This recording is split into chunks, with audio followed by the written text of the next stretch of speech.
Hello guys, नमस्ते। Finally म चाहिँ घर आइपुगेको अवस्था। म मेरो यहाँ गाउँ भोजपुर आइसकेको छु गाउँमा।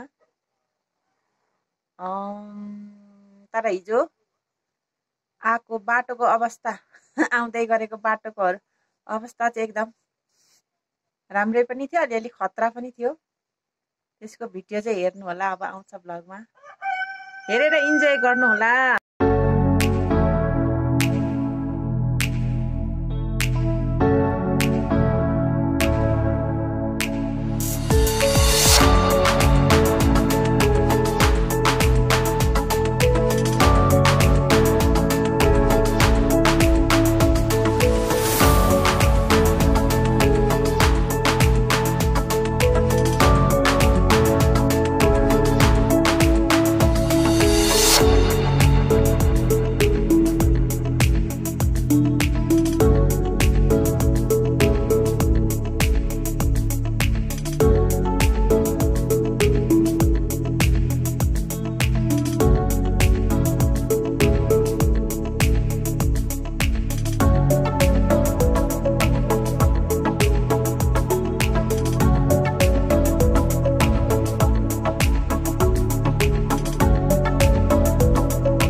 ल गाइज, अब चाहिँ हामी ठ्याक्क दिक्तेल बजार भोजपुरको नजिक आइपुग्यो।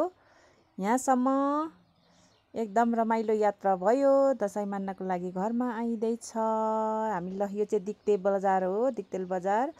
अब टाइम नभएर घुम्न चाहिँ पाइएन होइन, यसो त्यही बाटैबाट चाहिँ यसो अलिअलि भ्युजहरू खिचियो।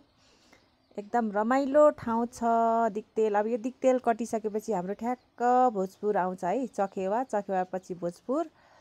अब पुग्दाखेरि चाहिँ के कसो हुने हो, बाटोको अवस्था यहाँभन्दा उता कस्तो छ, अलिअलि पानी परेर चाहिँ खराब छ भन्ने कुरो सुनेको होइन। गाडी आयो दिक्तेल बजार।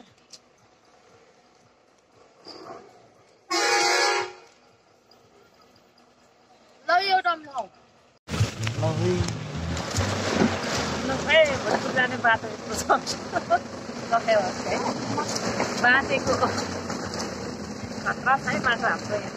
हाम्रो के अरे सरकार भर आएको नयाँ सरकार चाहिँ खतरा छ त।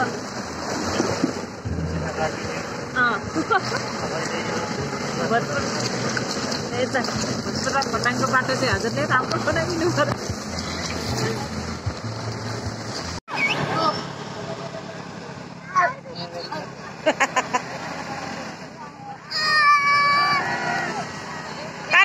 तानु गाडी तानु टोरी लाएर बिचरा कति पिचक क्या, पिचक भयो।